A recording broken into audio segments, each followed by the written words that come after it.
마이클은 초등학교 입학도 하기 전에 각종 클럽, 스트릿바까지 전전하면서 돈을 벌었어요. 그 어린아이에게 어른의 세상이 너무 멀었던 거예요.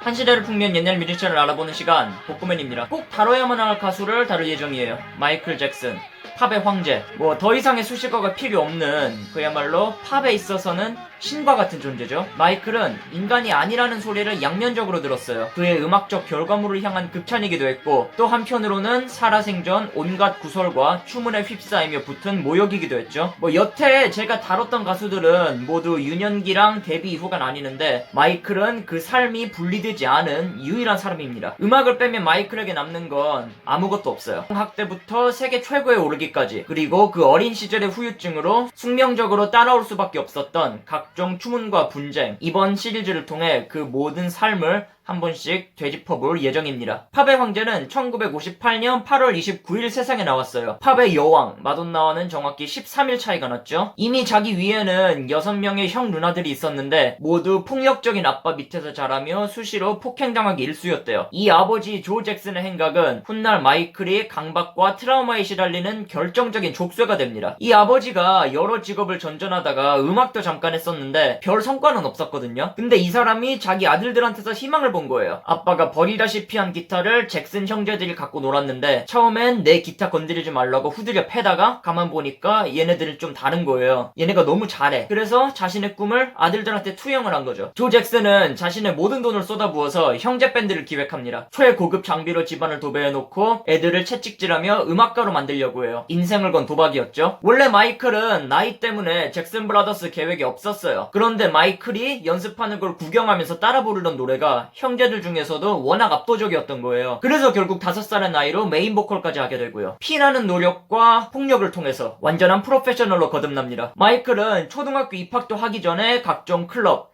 스트릿바까지 전전하면서 돈을 벌었어요. 물론 그 와중에도 맞는 건 변함이 없었고요. 마이클은 녹음하러 가면서 자기 또래 아이들이 신나게 놀고 있는 모습을 봐요. 그러면서 나는 이런 아이들과는 완전히 다른 존재구나 라고 생각을 할 수밖에 없었죠. 그 어린이와 순수함을 향한 무조건적인 사랑은 사실 자기가 어린 시절을 갖지 못했기 때문에 나온 거였죠. 마이클은 아버지 밑에서 음악하는 기계로 자라나는데 불과 9살의 나이에 지방의 한 레코드사에서 빅보이를 발매하며 진짜 자기 곡을 가진 가수가 돼요.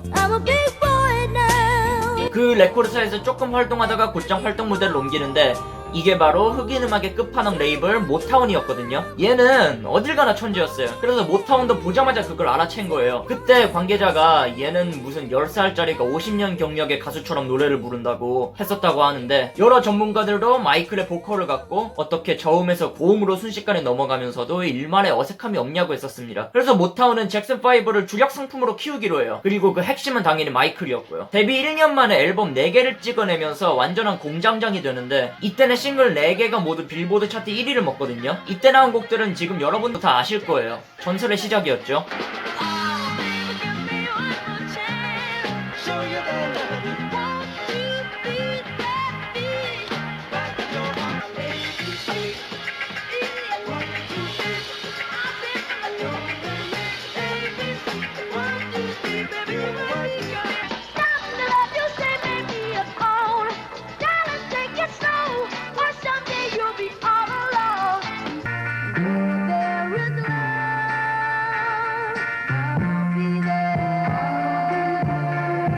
첫 싱글 I Want You Back은 3달이 지나서 역주행으로 빌보드 1위를 먹습니다. 두 번째 싱글 ABC는 비틀즈의 Let It Be를 밀어내고 1위를 차지하고, 세 번째 싱글 The Love You Save는 비틀즈의 The Long and Winding Road를 밀어내고 1위를 차지합니다. 그러다 결국 네 번째 싱글 I'll Be There가 5주간 1위를 차지하는 그런 기염을 토하게 되죠. 1970년에 빌보드 차트를 보시면은 거의 다 레전드들밖에 없거든요. 근데 그 해 잭슨5가 빌보드 싱글 차트를 제일 많이 먹었어요. 모타운 특유의 중독성 있는 반복적인 멜로디, 그리고 마이클의 앳되지만 당찬 목소리가 합쳐진 그런 유니크한 결과물이었던 거예요. I'll Be There 같은 경우에는 아직 변성기가 오지 않은 마이클을 뽑을 만큼 뽑은 곡이거든요. 뭐 거의 여자키니까요. 마이클은 등장부터 세상을 뒤집습니다. 실제로 당시 잭슨5의 솔로 기록을 보면은 같은 멤버인 저메인과 제키의 솔로 활동에 비해서 마이클의 솔로 활동 성과가 압도적으로 뛰어나요. Got to Be There가 4위를 차지하고, 라킨 로빈이 빌보드 2위, 그리고 벤이 1위를 차지하면서 마이클 잭슨은 홀로서기 능력까지 입증을 하게 되는 거예요.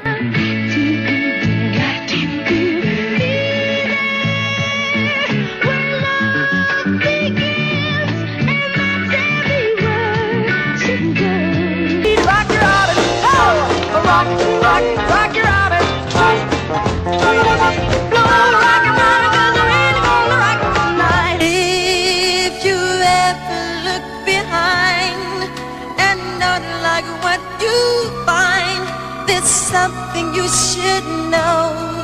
You got a place to go.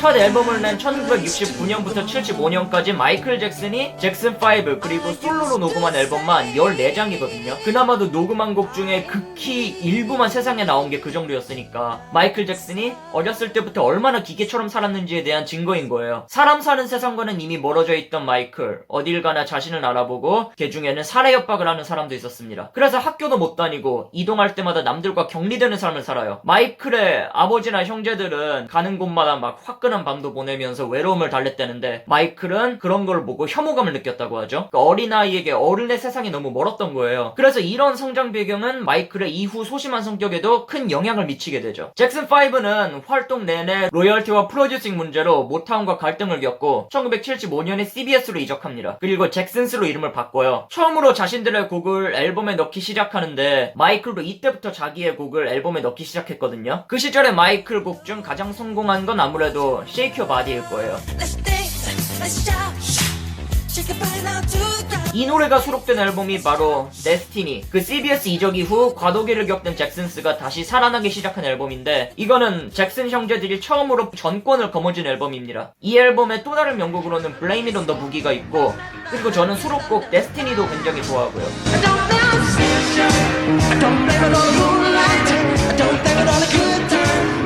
Don't blame it on a boogie. Now I'm a man that's for all seasons. And where the city of us meet, it ain't naturally. 어쨌건 이거는 흑인 음악의 정수를 보여준 앨범 중 하나니까 한번 꼭 들어보시기를 권할게요. 잭슨스는 모타운을 떠나서도 자기들이 성공할 수 있는 걸 보여줬어요. 그게 순전히 자신들의 능력으로 이룬 성공이었으니까 자신감이 고취될 만도 하죠. 마이클 잭슨도 여기에 맞춰서 더욱 큰 꿈을 꾸고요. 모타운 없이도 할 수 있다. 그러면 나도 순전히 내 능력으로 해낼 수 있다. 마이클의 음악 인생을 요약하면 이렇습니다. 천부적인 노래와 춤 실력을 가졌는데 완벽주의자 성향까지 있었고 거기에 야망까지 컸어요. 그런 사람이 태어날 때부터 다른 사회생활은 아무것도 못하고 그 재능만 갈고 닦은 거거든요. 그러니까 인생 내내 음악과 자신을 동일시한 건데 이거는 제가 앞으로 대중음악 전체에 있어서 마이클 잭슨만한 인물이 나오지 못할 거라고 생각하는 이유 중 하나입니다. 야망 넘치는 희대의 천재가 태어날 때부터 음악을 갈고 닦았기 때문이에요. 마이클 잭슨은 음악 말고도 사실 여러 가지 일을 했었어요. 영화에 나오기도 했었죠. 그때는 완벽주의자 성향을 보이면서 역할을 끝장나게 연구했다고 알려져 있는데 결국에 영화는 상업적으로 실패했지만 그 영화를 찍으면서 자신의 발음을 교정해준 프로듀서 한 명을 만나게 됩니다. 그 프로듀서는 결국 마이클의 인생을 바꾸게 되죠. 그 사람이 앞으로 계속 도와주겠다면서 자기 연락처를 줬던 거를 마이클이 기억해낸 거예요. 그래서 데스티니 이후 첫 솔로 앨범을 준비할 때 그 프로듀서한테 전화를 걸었죠. 아직 저 도와줄 수 있죠. 그 프로듀서가 바로 퀸시 존스였어요. 그렇게 전설이 시작됩니다. 잭슨스의 데스티니가 발매되자마자 작업에 들어간 마이클 잭슨의 완전한 첫 번째 홀로서기 앨범 Off the Wall은 그 데스티니를 아득히 넘어버리죠. Gotta be like my father won't show. And just enjoy yourself. I'll be working day and night. I'll be learning so that I could be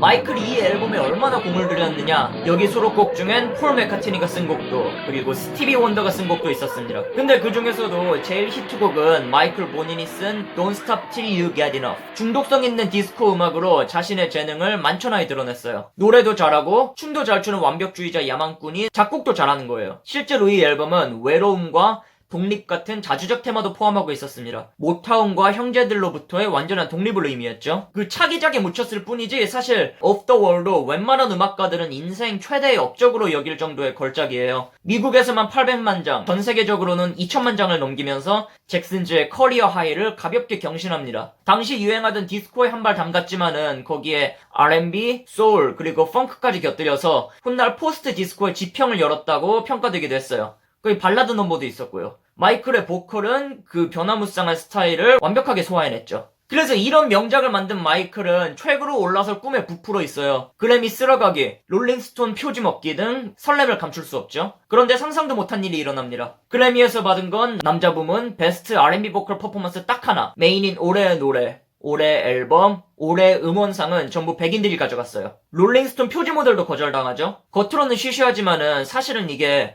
되게 뻔한 거예요. 인종차별이었거든요. 그래서 마이클이 여기에 분노를 합니다. 그래서 백인들이 마이클의 승부욕을 제대로 건드린 거예요. 이 정도 앨범을 만들어도 이따위 대우라니. 나는 팝 역사상 최강의 앨범을 만들고 말겠다. 모두가 나를 알아보지 않을 수 없을 정도의 그 정도 앨범을 만들겠다. 극도로 도교는 완전체가 최고의 프로듀서와 함께 신보를 작업한 거예요. 그리고 3년 만에 새 앨범을 내죠. 마이클의 바람대로 그의 새 앨범은 비교를 불허하는 팝 역사상 최고의 앨범이 됩니다.